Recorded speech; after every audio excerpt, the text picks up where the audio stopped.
Today I'm doing a coaching up and I'm doing a really fun one. I asked you guys in the comments, who would you want me to see critique next? And a lot of you guys put Greg actually, which is pretty funny. So I look back, I'm like, you know what? Let's go back into my old training videos. Grind up one I got from me and Greg. Back in the day, Under Armour comes out with these the superhero line. I like Batman, he likes Superman, he gets Superman, I get the Batman, and I'm like, yo, let's do a competition. I was like, let's do a squat challenge. So we basically had this thing where we would basically squat up to our absolute max, and then we would add more weight, but then add bands so it would help you at the bottom of your squat, like it helped you in the hole, and then the rest of it will kind of get loose. So you're gonna see that progression. But guys, check it out. This was 6 years ago. And this is before I had the issue with my back, with my sciatica and my L4 and L5, all the issue coming to light. So this is close to the straw that broke the camel's back. Like as I told you guys before when it comes to lifting. If you lift like this, eventually you will get injured. It doesn't have to be the first one, it can be the one years and years later that is the straw that breaks the camel's back because you're not doing things for a while and all of a sudden, you know, probability is you train more, that way, more likely to get injured. Let's look at this and critique it because I'm gonna tear my ass up. I am my biggest critic. So I'm gonna follow the leader. He's gonna do as much as he can. I'm gonna try not to beat it or just hit the same amount of reps. So you ready guys? Knee wraps on. All right, here we go. So we're starting off.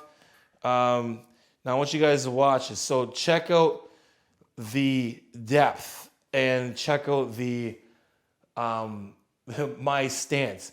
Super wide. We're both super duper wide. The difference between myself and Greg doing this, and I want you guys watching, I'm gonna break myself up. Here's an issue. When you squat, the problem with having a super wide squat, like stance, is it doesn't allow proper external rotation of the hips. So let's put it this way. If I stand up and if I'm shoulder width apart this way, you know, or a little bit outside shoulder width apart, I can externally rotate at my hips. The further out I go, the harder it is to really do that in a squat position. So what happens is on the way down, you get a little bit of that knee valgus or that little concave thing and you start getting that inversion on your knees on the way down. And you can see how my knees are kind of like bending in a little bit and I kind of roll in the arch of my foot. All right, let's just watch and let's keep going. So Greg stands very, very wide, similar to the way he sumos, right? Now, if you look at the way Greg's doing it, this is cool, there's a little banter in here. We talk shit all the time, it's funny. Look at Greg, look at how healthy and plump. Just yoked, sauced right up. And we're at 2 plates. Again, you can watch myself, I'm going down. My knees are coming in, right?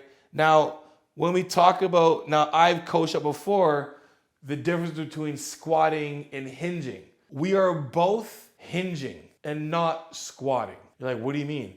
Well, when we talk about squatting, remember we're talking about like the knee having more flexion in the knee and the hips.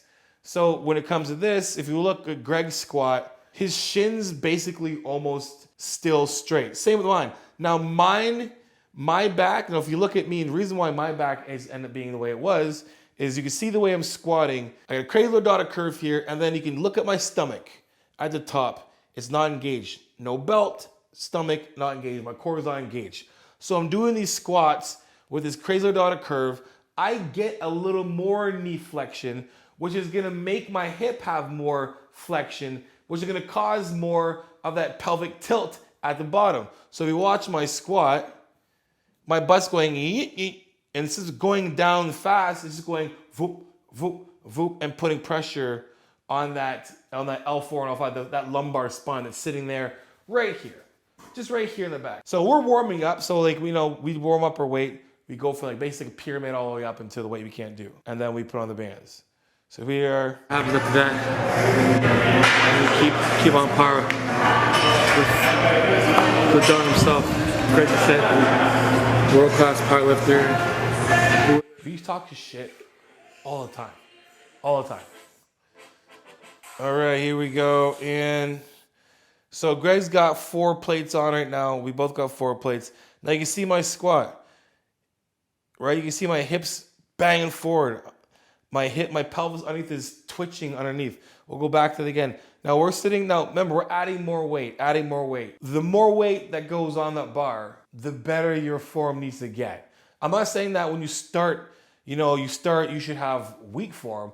I'm saying that when you start, obviously your form isn't as engaged as it needs to be when there's more weight in your back. So the heavier it goes, you're not really necessarily thinking about the weight.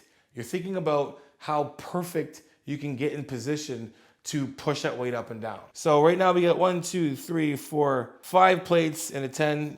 So we got 505 on the bar. Is that right? Yeah, because 4 plates is 405, then add 90 is 485, add 20 is 505. Is it? Yo, is it 505?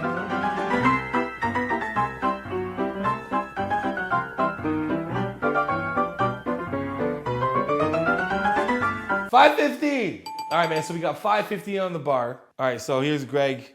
Big lift here. We're gonna go for some heavy reps here. So right away when I'm getting off the bar, I want the external rotation. As soon as I get under the bar and I got a heavy rep, heavy weight, I'm externally rotating here and pushing down and locking myself in place. Like I am locked in here, right? I don't want any of this kind of elbow back like this kind of stuff here. Now, Greg does a good job. If you look at his back, he's doing a good job of getting his external rotation on there. Wide stance, but then watch how we squat. We're actually hinging, right? So we're doing a hinge technique. Now for him, it works. Techniques or not, when it comes to that sport, there's a depth technique, right? As long as you hit depth, that's good. As long as you pause and you're, I'm very, very, very blanketed, but like at the basics of things, as long as you hit depth and pause for the proper amount of time, that's all that's required for you to do the lifts. Now, when it comes to how you get up and down in the squat, you can hinge consciously or squat consciously. People have different squat techniques. Now, what I think, and this is just me, looking at both of our injuries, Greg having problem with his hips, me having problem with my back. Greg is doing a lot more way wide stance, hinging with a huge load on your back. Think of this. You want to hinge when you're picking something up. When things come vertically underneath you, you want to get your hips underneath. When things coming from below you, want to get your hips back behind it for leverage. So you have a different technique for a long time, a lot of weight, and then you have an injury in the end. Could that be genetic? I don't know. I don't think so. Whatever. Either way, you can say that if anything, doing squatting like this added to the effects of that injury and surgery needing to happen. So for me, being like, coming up in this industry, being able to squat with like literally a world-class powerlifter, it was motivating for me, and obviously with my ego being like, yo, I'm with him, man. Come from being a football player, I'm gonna try and match up. Like the control's crazy, look at that. That's a lot of weight. All right, we got 2. Bars moving good. 3, also got the bar from, the gym, so it's got mad whip. 4, good. Back's nice and straight. You can see because when he's there, 5, when you're hinging, your back's gonna stay a lot more straighter than squatting. You have more ability to keep it. 6, you have the ability to actually keep it straight. 6 reps. All right, and you got myself here, boom. Here's me getting on the weight. All right, locked in there. I used to stamp the ground all the time back in the day. Now we're up. You can see my butt, my back. Wide stance. And then here we go. Right? Now, you guys can't see it, or maybe not, but I want you to look very closely at my stomach in the front. My stomach is massive. What I'm doing is, let's count these reps though, man. Just make sure y'all know. Your boys lifted some mad weight back in the day. Wait a minute, I think I did 5 plates for like 10. Anyway, so I want you to understand what I was doing, and this is how you know exactly what I was doing. And this is a thing that a lot of people do. And it's just gonna bring you back to engaging your core. A lot of people put the weight in the back, they take a big breath in, and then they go like this. They push it out and they hold their breath, but they're pushing, their stomach's not engaged, right? They're here and they go, and they hold their breath and they hold air up here and the stomach does this, and they're relying on their lordotic curve to go down the weight, and you're just grinding that L4 and L50 like crazy. And this came right at the very start of my issues with my back. And you guys are wondering what the issues with my back are? I have deteriorating vertebrae. My L4 and L5, my L4 and L5 have arthritis symptoms, and my L5 has osteophytes, bone spurs, whatever. that they get in the way of my sciatic nerve. So I can't dorsal flex my toe. Neurologically, I can't move my left toe properly because of that blockage. So that's what happened. So it was an accumulation of years. It didn't just happen. It was years and years of me squatting that way, deadlifting that way, right? Okay, now we got 6 plates on and the bands. So the bands are basically going to help us at the bottom. So here we go. Greg's up, mad weight. So right now, bands aren't really doing anything, right? And on the way down, so look how wide Greg's legs are, right? You got to think, when you're, let's keep going, 2, 3, 4, 5. So right now we're tied. 6 reps, 6, 7, damn, 8. There you go. I'm not real. It's just my hip. Other than that, it's fantastic. My left hip. See that? You hear him? Just my hip. How's your squat? Yeah, his squat's real good, man. It felt great, man. It's my hip. It just feels like knives and shit in there, but you know, everything else is pretty good. It moved good. Like, It's smooth. It felt better than the last set. Smoother, but this hip, not fun. Damn!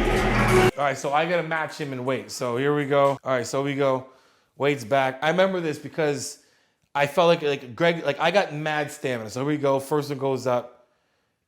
You're thinking, yeah, you're not getting that weight up after that. Well, guess what? Your boy gets all the reps up. That's 2. Look at my body, right?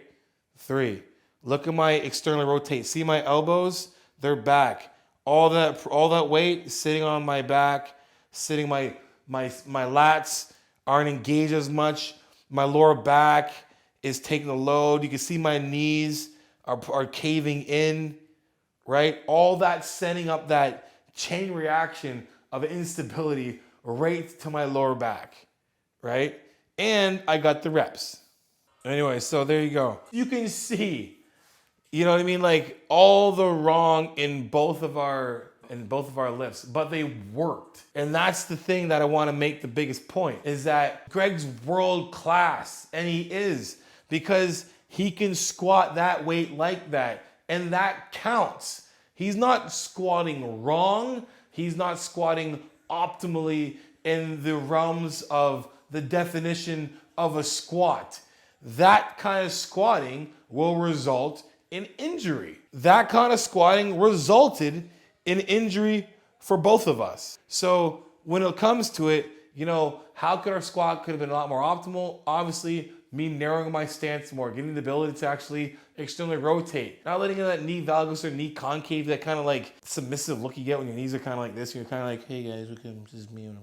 That's what I feel like right? Externally rotating the hips, keep your chest up, your lats engaged, making sure your T-spine is completely straight, your core is engaged, protect your lower lumbar spine. Like all those things I wasn't thinking about there at all. Like at all. I was thinking about getting the weight up, lifting the weight. I knew that where the weight should be on my back. I knew that I was strong carrying it back, but nowhere near as conscious as I am now as a lifter as when I, like, not even close. When I go under the bar now, I'm thinking 100% technique. I know the weight that I'm gonna do, I will be able to lift for sure. One of the big indicators I have, and you guys can try this yourself, as soon as I get under the bar, and make sure when you're getting under the bar, make sure it's low enough or not too low that you're literally doing a quarter of a squat. You should be able to just literally just stand up. Like you should be able to get on the weight a little bit and just extend your knees maybe a couple inches, and that's it. And then be able to walk back. But before that happens,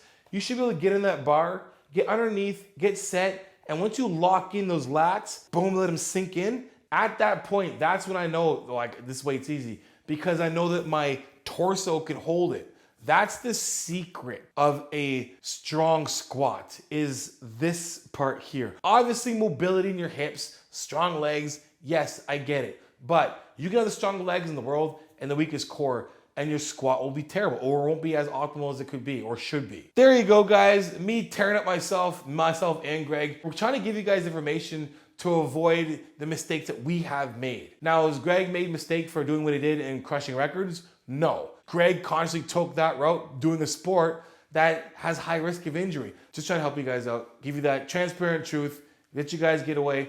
Make sure you guys are just doing things that keep your training optimal. We want to get you from point A to point B in the most optimal way, in the straightest line as possible. And that straight line is proper nutrition, proper technique, proper fundamentals, and hard work, dedication, all the good things. Hope you liked the video. If you did like the video, guys, make sure you hit that like button, subscribe, and share. You know I'm gonna come out with that tell like it is, vulnerable, transparent truth. And for coaching, guys, JonniShreve.com. Obviously, guys, you can get phone consults, 15 to 30 minutes. At the end of the phone consult, if you want to go with training, I deduct that consult from any package that you pick, whether it's ongoing coaching or just one-time plan. Follow me on Instagram _JonniShreve_. I'll repost all your videos that you send me, the appropriate ones, the good ones. Check out my gym at Impact Fitness 56. And you guys know how it is. Iron sharpens iron. Progressive overload your life. In the meantime, keep dream chasing. Peace.